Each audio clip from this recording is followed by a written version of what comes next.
All right, just got some new fish for my pond. I've been needing some brim and a little bit of catfish because I only got one catfish in there so far.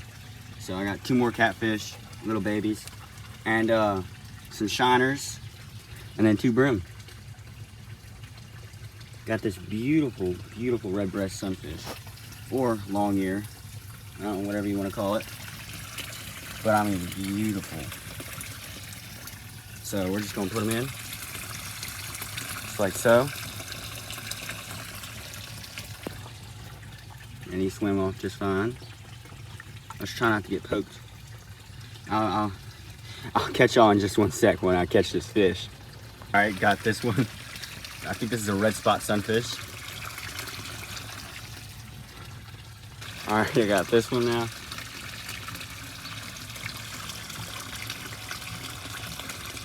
And he swam off. Now we got the last big fish. Then we got shiners. Now I got some shiners.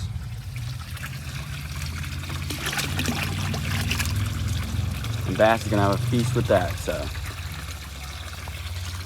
Go, look at him. Man.